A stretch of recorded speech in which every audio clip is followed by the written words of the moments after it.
Okay, broad welcome to everybody. For those who might be wondering what VMEC is, it's a tool which is very specific to the stellarator community. And on the right here, we see the Wendelstein 7X stellarator, which is a big fusion experiment that's located in the north of Germany in Greifswald. I have a background there as an experimental physicist, otherwise I'm a co-founder of Proxima Fusion. And VMEC is the variational moments equilibrium code. It assumes ideal magnetohydrodynamics, so it assumes the existence of nested flux surfaces in the plasma. And then what this code does is that it takes an initial guess for the shape of these flux surfaces and moves them into their force balance or equilibrium position. So really what you get is a description of the plasma geometry given the external magnetic field from coils. And this is in accelerators easily possible because the whole magnetic field that you use to describe the plasma or to confine the plasma is produced exclusively by the external coils. The equation that we solve here is this magnetohydrodynamics force balance. Grad P, so the pressure gradient, is balanced by J cross P, so the Lorentz force. It's quite a much simpler equation than Vladimir just presented in the previous talk. But since both the current and the magnetic field are fully three-dimensional quantities, and also the geometry of the domain in which we solve this equation is fully three-dimensional, this is actually quite difficult to solve because we use the flux surface aligned Fourier coordinate system here. So this makes the implementation a little bit tricky. Stellarators do need numerical solvers to actually solve this equation. There's no analytical solutions known. And this is simply because of the inherent 3D geometry. As a counterexample, in tokamaks, which are the two-dimensional brothers of stellarators, there exist analytic solutions which can be very helpful, in particular also for testing codes. But in stellarators, you typically have to do numerical solvers. And VMEC is the most well-established tool for this. Although so far, before VMEC++, there existed only a single legacy implementation from the early 80s, I would say, in Fortran, first single-threaded, then later parallelized using MPI. But this was really like the single tool, and it worked so well that it was used for all the years. But something had to be done. Just to give you a broad idea what the computation that VMEC performs looks like, we have here an animation of a so-called free boundary equilibrium calculation. So we start with an initial guess, and then we just let the flux surface geometry evolve.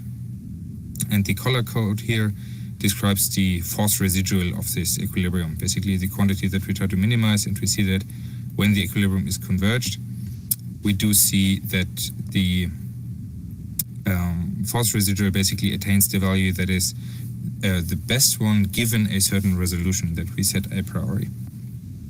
And with that, we can ask the question, what happens now after Wendelstein 7X?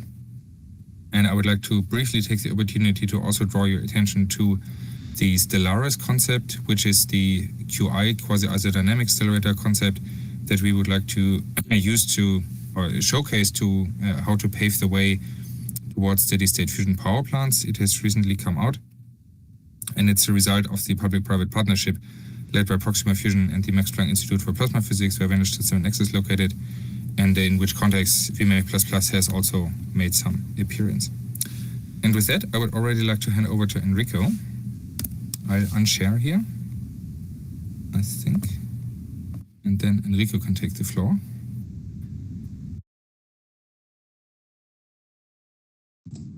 Whoa, let's stop sharing. Can you hear me? Yes. Yeah, I can hear you. Let's see. Okay.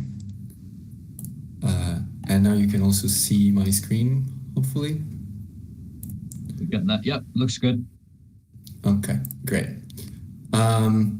So yeah, now for the more software bits, which is what I've been working on together with Jonathan in terms of VMEC++ development at Proxima Fusion.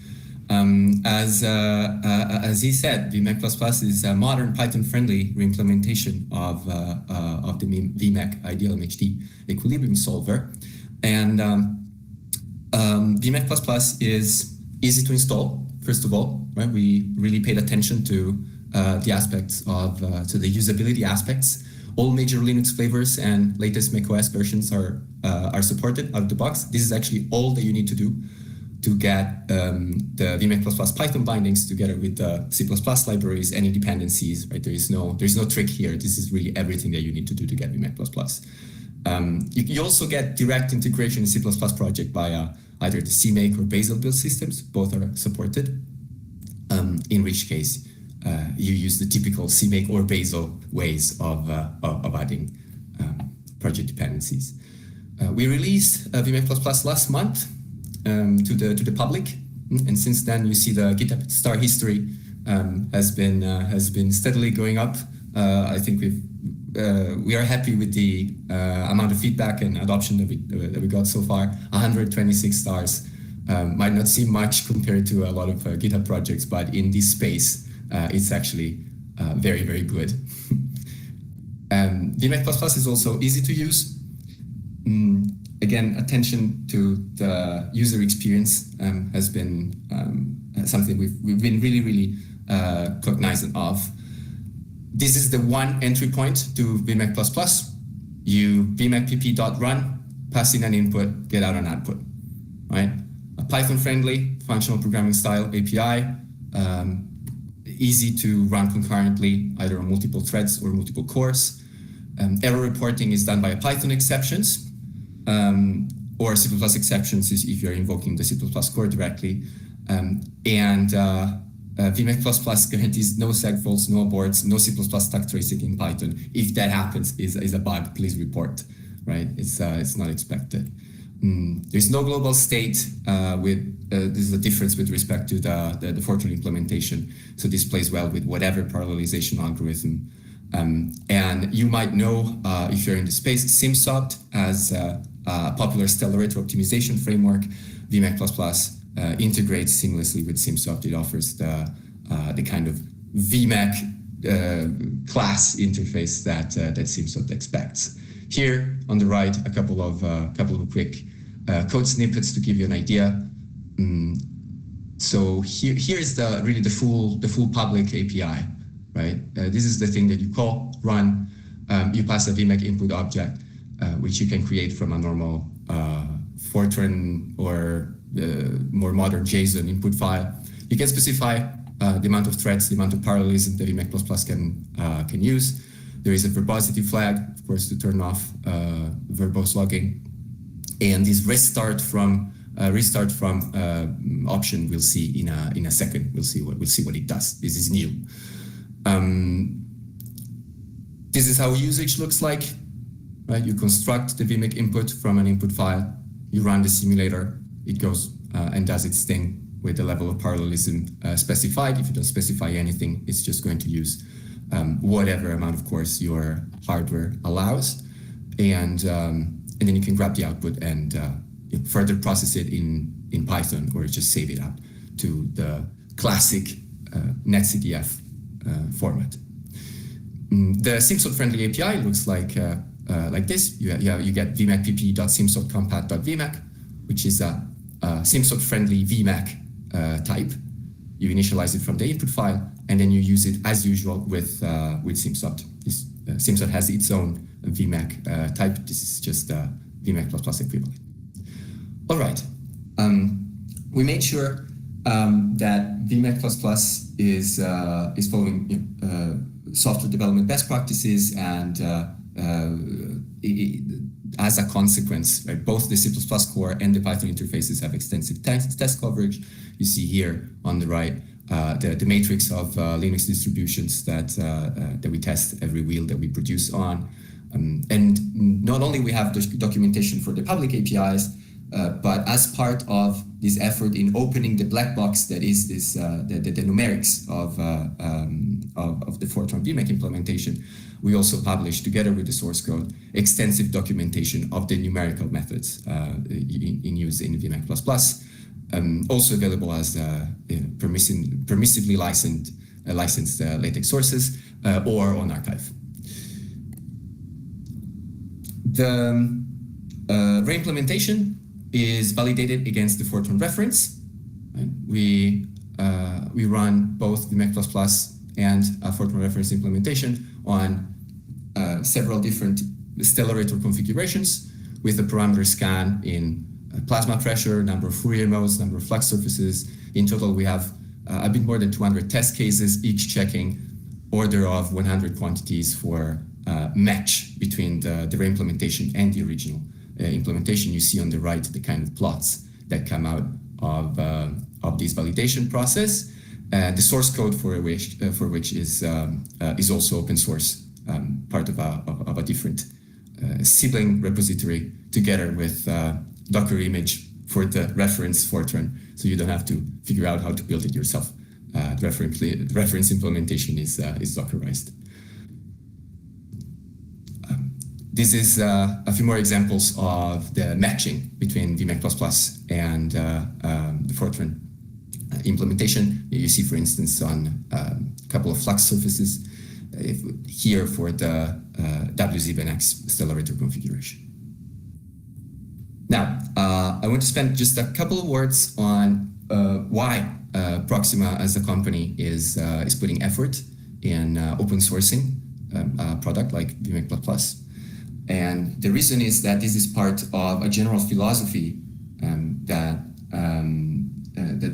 we really carry close to our hearts at Proxima, which is open science and closed engineering, meaning scientific endeavors we think are best tackled with openness and a peer review process, right? And open source software is part of that. But as Proxima is really building a machine, then engineering efforts that go towards that goal, the know-how and IP in terms of really stellarator engineering, that remains private.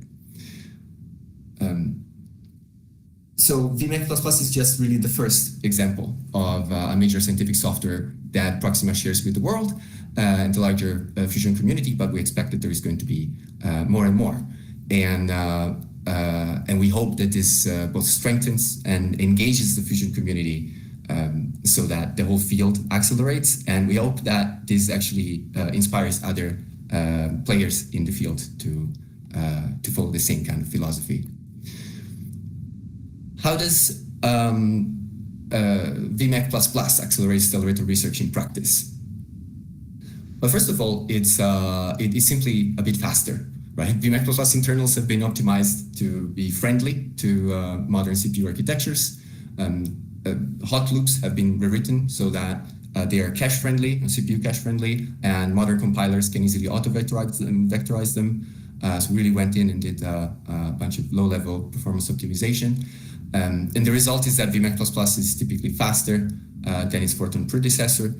Benchmarks are also publicly available in their own separate repository. You can run this on your hardware and see what the difference is there.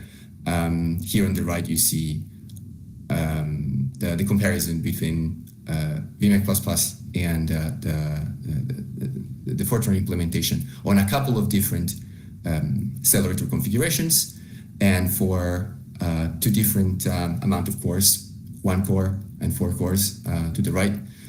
And you see, in general, VMEC++ outperforms the Fortran reference by 20-30%.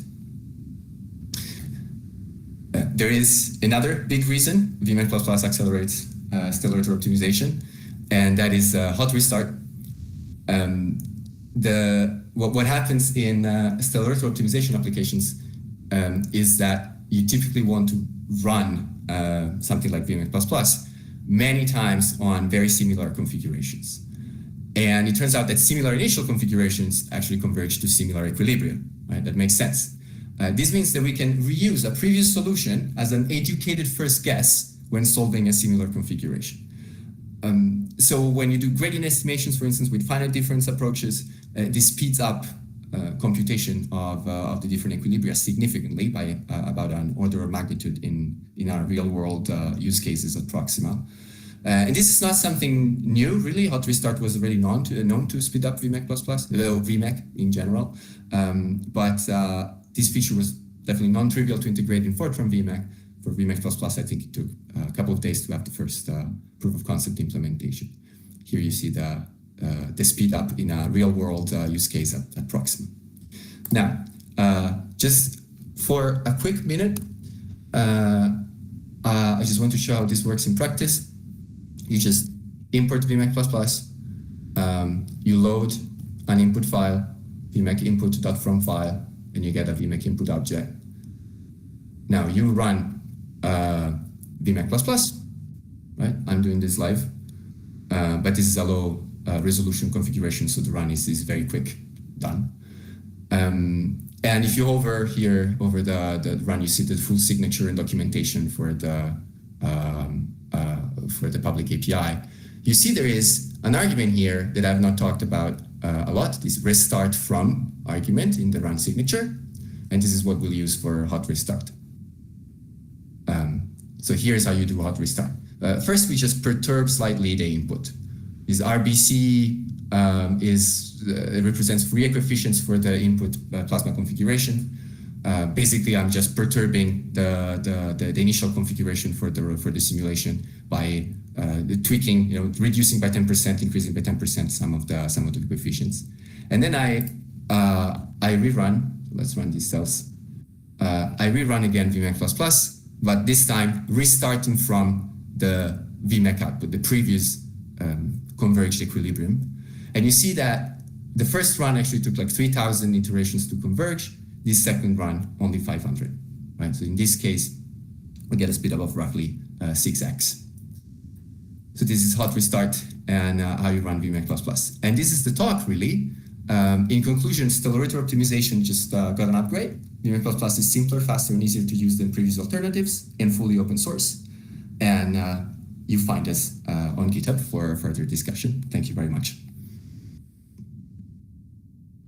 Brilliant. Thank you very much, Enrico. You guys managed the transition seamlessly, and even a cheeky code demonstration. Always risky business, but it seemed to work extremely well. So proof is in the pudding, I guess. So we can crack on with some questions if you don't mind. So we have a couple in the Q&A already, but feel free to add some while you're here if you want to. So from Alf, when implementing VMEC++, did you rewrite the code and just apply the new license? If so, or is it just a clever wrapper around some functions of the original VMEC?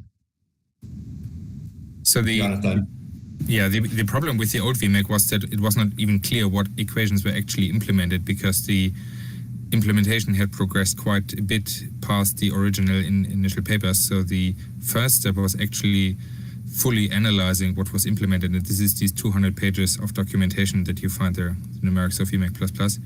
And then I had some discussions with people I knew were good at numerics, because I'm just a physicist, and then we looked at actually how to implement this properly, and from a logic perspective of how to structure like a loopness optimization and stuff like that. And then after multiple rewrites of the whole thing, we ended up where we are quite happy with the performance and mostly also readability. In terms of the numerical output, it is really meant to be as close as possible to the original Fortran sources, because we did not want to go into the questions of how do we want to questioning the correctness of the computation. But we really just wanted to have a modern implementation, which we understand, and this we have now. Yeah, sometimes it's better just to start from afresh and kind of go from a clean slate, right? Okay, and our next question from Stefan, who's also our next speaker, actually. How is VMEC++ parallelized? Are you using MPI or OpenMPI or? OpenMP. It's multi-threading with OpenMP as the workhorse. Any other final questions? Oh, sorry. Just one remark on that. We deliberately chose OpenMP because it allows now to do hybrid parallelization. So you can have multiple MPI ranks evaluating different equilibria, which you can independently restart. And then if you want, each of them can also use OpenMP. So we deliberately diverted from MPI for the Fortran VMEC, where we have to manage the communicator and whatnot, to really have this self-contained OpenMP parallelized VMEC++ core. Nice. And then one last question. In the GitHub page, you mentioned Rough. How is Rough used in the code in addition of Python and C++? I assume it's a Python API for VMEC? So Rough here, because the linter for Python, isn't it? Yeah. Yes, indeed. It's used to lint and apply code quality fixes to the code or code quality warnings in the code. So it's just a linter that we use. And then a final quick question. I've seen today quite a few projects hosted on Zenodo. Do you have to upload the files there, or is it a permanent link to the GitHub repository? Both.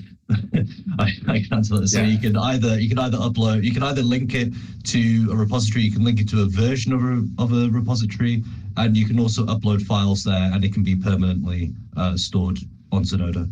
To answer that.